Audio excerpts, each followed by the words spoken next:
Hey guys, what's up? I am GojiFan98's and welcome back for another new video for today. Today I am going to continue on for the next episode of GojiFan98's Godzilla-Thon. Today we're going to take a look at the 30th entrance in the Godzilla franchise and the beginning of a MonsterVerse with Godzilla 2014, which is my all-time favorite movie of all time, and I've always loved this movie.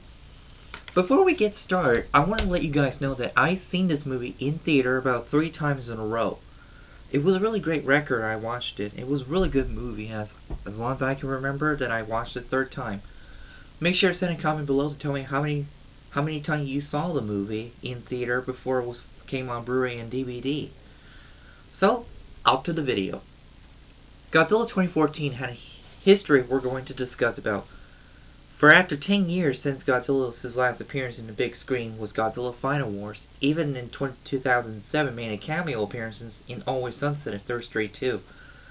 Long before Godzilla 2014 came to plan, there were other ideas was supposed to be going to plan, including when Yoshimi Subano wanted making another sequel for Godzilla vs. Ghidorah idea, which he also makes Godzilla vs. Deathla. But it was also had a different name, which is the same movie, but it has a different name of a project. However, it never came to pass until in 2010, Legendary Pictures got the rights to the acquire rights for Godzilla to produce their own. When the fans discovered it back in 2010, they left unsure whatever if they were thinking if Legendary might end up mistake like what the TriStar version did. However, when the Comic-Con in 2012 came to be, showed a teaser trailer of Godzilla and his newest roar. And also in 2013 the trailer came around, and this time the movie was way much better. And it was a really great movie, and there are also different drafts in the movie was also submitted to Legendary Pictures. Yoshimi Subano works on this project as an exclusive producer, which includes this movie, Godzilla 2014, King of the Monsters, and Godzilla vs. Kong, which is I will say when I get to these two.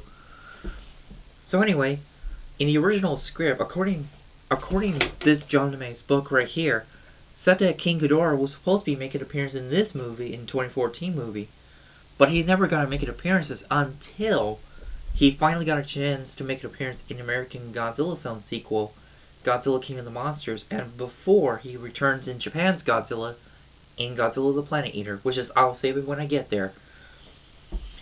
And so, in the original script idea, they were supposed to be saying Godzilla was discovered frozen in the ice, similar to the original TriStar Godzilla script idea.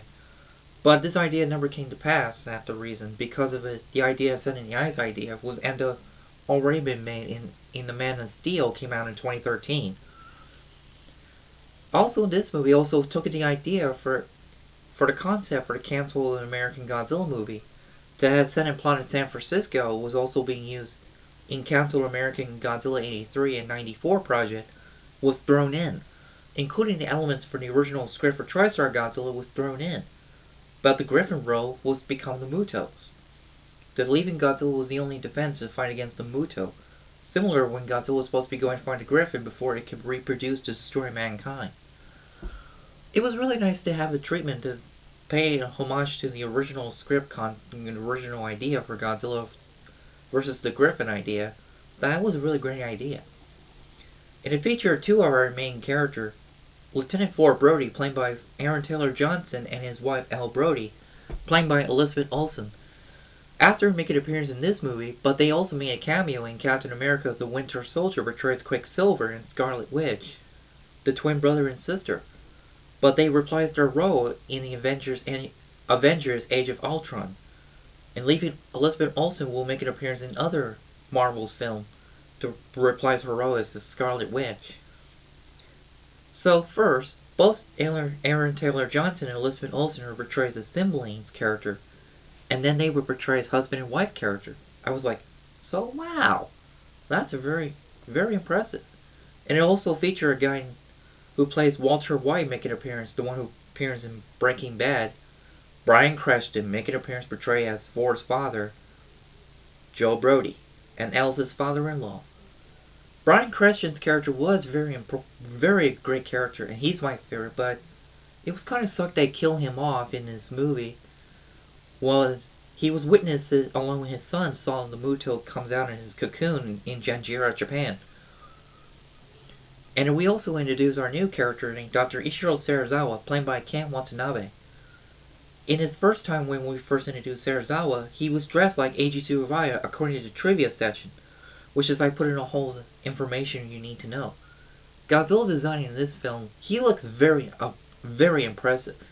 His design kind of reminds me of Stan Winston's Godzilla model, as I believe they reused this design, like they modified it, to make it look like a very classic honor for our true Godzilla. In this movie, Godzilla is actually a good guy. Goes back to the way back in the Showa series that Godzilla has been a hero since then. Well, in the Heisei series, he started as a villain and became anti-hero character. Every Godzilla character always had to make it whatever if he's a good guy or a bad guy, that depends. So it was nice to have everything. I like the story in the film, but Akira Takarada also make an appearance in this movie, but his scene was cut in the movie for some reason. Although his name was in the credit in the movie. So I really wish if they should re-release Godzilla 2014 and using some unused shot to become its standard version, like the director's cut or so for Godzilla 2014 release. That'll be awesome. Yeah. The one thing I really liked about when I first saw it, I almost cried during the scene when I first saw it. I thought this is it. They might do it again, but nope.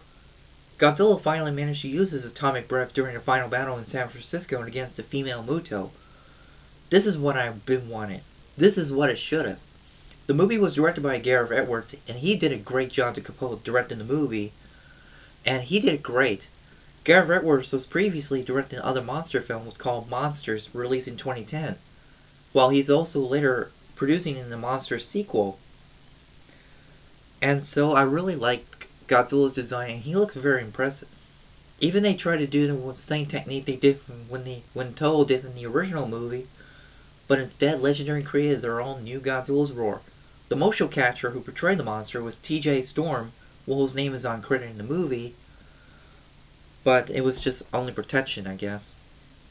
So yeah, I really love the story. The Muto's role was very incredible, to have the male and female Mutos. Well, the male one was a wing, and the female was a leg. It was very easy to identify and know which one.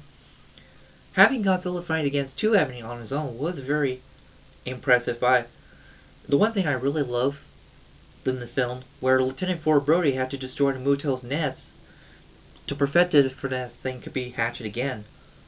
Besides, if Ford didn't destroy the nest, Godzilla could easily be killed by two Muto. But Ford did the right thing to destroy the nest before it could happen again. Not like what happened after he lost his parents at the hands of Muto. Monarch was a very impressive organization ever. So, Godzilla 2014 is not a bad movie. It was a really great movie, and I really loved it.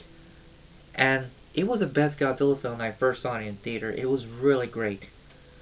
I was really excited to see the sequel, but in 2014, Comic-Con announced that they're going to make it a sequel to follow up, to bring back 3 of the most popular monsters, but I'll save it when I get there. To Kingdom of the Monsters, which is not that far. I got plenty more movies to reveal that. So that's all I have to say for Godzilla 2014. Stay tuned to the next episode. I will review the return of the Japanese Godzilla with Shin Godzilla. Stay tuned. Bye!